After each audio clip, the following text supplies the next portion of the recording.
नमस्कार, NockingNews.com में आपका स्वागत है। मैं हूं गिरिजेश वशिष्ठ। क्या देश में आने वाले समय में सड़कों पर बवाल होने वाला है? क्या ये देश खतरनाक स्थिति में पहुंचने वाला है? क्या भारतीय जनता पार्टी ने तैयारी कर रखी है कि वो इस देश में कुछ भी उल्टा सीधा करेगी?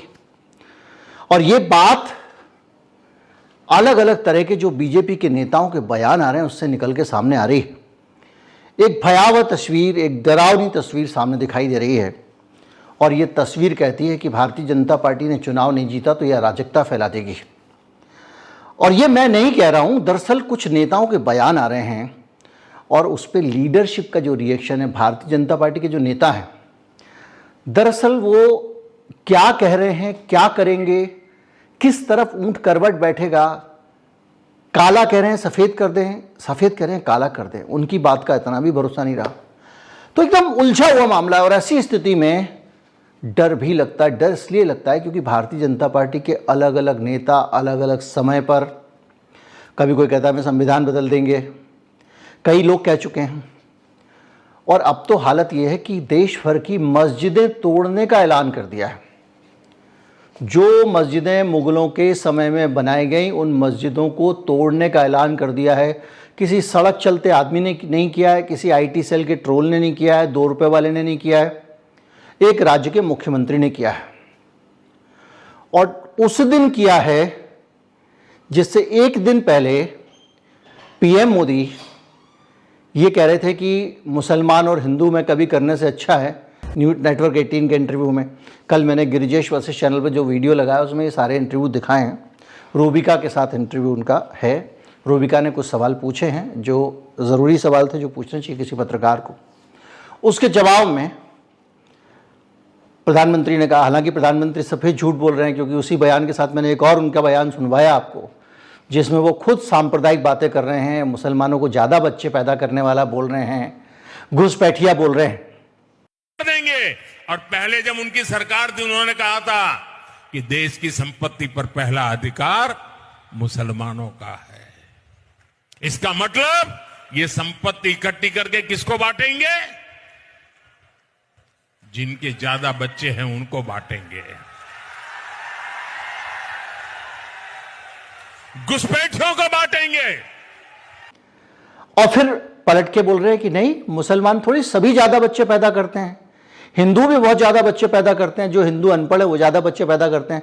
तो आप एक तरफ तो ये सच बोल रहे हैं, सच यही है जो वो कह रहे हैं, लेकिन तब आप मंच पे झूठ क्यों बोल रहे थे? और वो दोनों बातों के बाद में अगले ही दिन भारतीय जनता पार्टी का नया चेहरा, आप हिमंता बिस्वा शर्मा का ये पूरा बयान सुन लीजिए, जो उन्होंने बताया है वो आप सुन लीजिए, उसके बाद में वीडियो को आगे बढ़ाते हैं। तो मैंने सुबह कांग्रेसियों को बोला कि भाई देखो, जब हमारा 300 सीट था हमने राम मंदिर बनाया, अभी हमारा 400 सीट होगा, मथुरा में भी कृष्ण जन्मभूमि बनेगा और ज्ञानव्यापी मस्जिद का जगह में बाबा विश्वनाथ का बड़ा भव्य मंदिर बनेगा। तो अब हमें सीट देते रहिए। और मुगलों ने जितना कारनामा करके गया था, हम लोग सब साफ करते करते चला जाऊंगा। भारत को साफ करने का अभी बहुत कुछ बाकी है ना, अभी भी तो काम खाली नहीं हुआ है। आज 7 दिन से आप अगर अखबार और मीडिया देखे तो आपको देखने से अच्छा भी लगेगा और थोड़ा आश्चर्य भी लगेगा। जब कांग्रेस का शासन था हम लोग को यह बताया गया था कि एक प्रकार से कश्मीर भारत में भी है, पाकिस्तान में भी है। हमारा संसद में कभी इसका चर्चा नहीं होते थे कि जो कश्मीर पाकिस्तान का साथ है वो ऑक्युपाइड कश्मीर है, एक्चुअली वो हमारा है। कि राजू का नाम की शादी रानी के साथ हुई है और दोनों 20-30 साल से पति पत्नी हैं। और राजू घर से बाहर निकले और कहे रानी मेरी थी, मेरी है, मेरी रहेगी, रानी को कोई मुझसे छीन नहीं सकता, रानी मेरे साथ रहेगी, मेरी जिंदगी है रानी। अरे भाई मेरे, रानी तुम्हारी थी, जसोदा बेन थोड़ी थी। इसी तरह से POK हमारा था, हमारा है, हमारा रहेगा। पूरा कश्मीर भारत का अभिन्न अंग है। इस देश की संसद में, कांग्रेस के शासन में इसको लेकर 94 में प्रस्ताव पारित हो चुका है और उसमें सरकार ऑफिशियली कह चुकी है कि पीओके हमको मुक्त कराना है, वो भारत का ही हिस्सा है जो पाकिस्तान के पास में। लेकिन बार बार राजू अगर सड़क पे खड़ा होकर कहे कि रानी मेरी है, मेरी थी, मेरी रहेगी, तो आपको क्या लगेगा? कुछ ना कुछ तो गड़बड़ है। क्या रानी अब राजू की नहीं रही? क्या दोनों के बीच में कोई दरार आ गई है? क्या दोनों का रिश्ता खराब हो गया है? क्या रानी किसी और की होने जा रही है या रानी को किसी और ने रख लिया है? यह बात कहने की जरूरत क्यों पड़ रही है जब रानी तुम्हारी है, तुम्हारे घर में रहती है, तुम्हारी पत्नी है? उसी तरह से पीओके भारत का अभिन्न अंग है। सिर्फ राजनीति के लिए आप साइकोलॉजिकली पीओके को भारत से अलग दिखा रहे हो और फिर उसको भारत में मिलाने के नाम पे वोट मांग रहे हो। ये आरएसएस भी कर रही थी, मोहन भागवत ने भी बयान दिया था और अब हिमंता विश्वा शर्मा ने एन चुनाव के बीच में ये बयान दिया है। तो क्या इन लोगों को भारत की अखंडता के लिए खतरा नहीं माना जाना चाहिए? हिंदू मुसलमान के बीच में लड़ाई लड़वाना, मस्जिद तोड़ने की बात करना और उसके बाद में इस तरह की बातें करना क्या देशद्रोह नहीं है? क्या भारत में वैमनस्य पैदा करना, दो समुदायों की आपस में लड़ाई कराना गुनाह नहीं है? क्या शर्म नहीं आती है चुनाव आयोग को कि इसके बावजूद वो चुप बैठा हुआ एक सड़ा हुआ नोटिस भेज देगा? इस देश के प्रधानमंत्री ने हिंदू मुसलमान किया और उस वक्त चुनाव आयोग ने अगर सख्त कार्रवाई कर दी होती तो क्या यह बयान आता?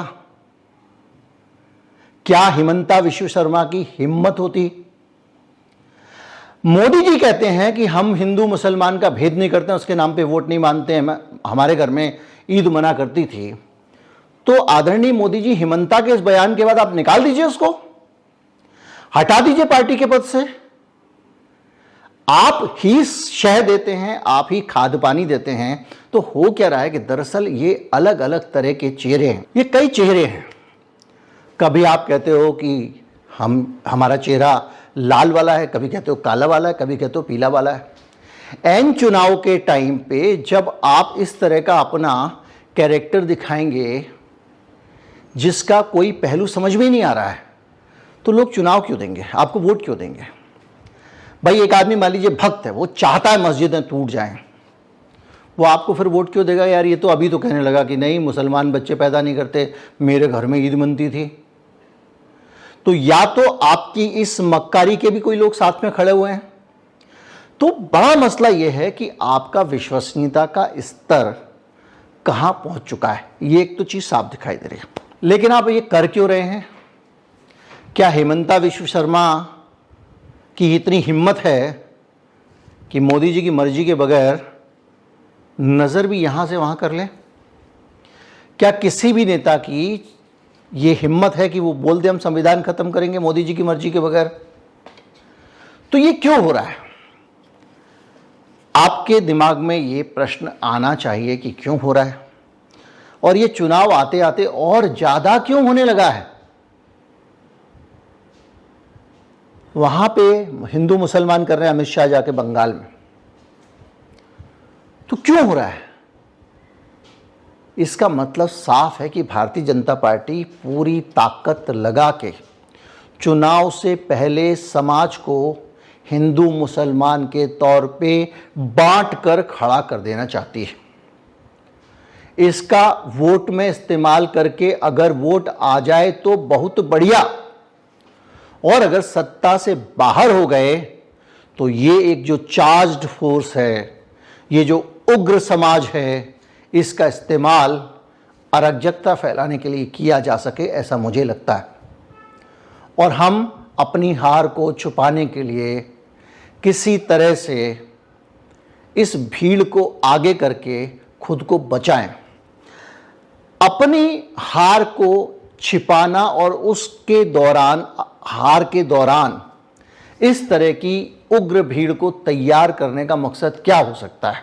कल्पना कीजिए, एक आदमी 10 साल से सत्ता में है, 10 साल में उसने हजारों ऐसी बातें कही हैं जो एक दूसरे के उलट हैं। कभी कहा गर्म है तो कभी कहा ठंडा है, कभी कहा काला है तो कभी कहा सफ़ेद है, कभी कहा रात है तो कभी कहा दिन है। और ये सब करते करते हिंडनबर्ग भी हो गया इस देश में, पीएम केयर भी हो गया, इस तरह की सैकड़ों चीज़ें हो चुकी हैं। इलेक्टोरल बॉन्ड का एक्सटॉर्शन भी सामने आ गया है। तो ये तो वो चीज़ें हैं जो हमको पता चल गई हैं। इसकी 25 गुना चीज़ें सरकार के दौरान और हुई होंगी।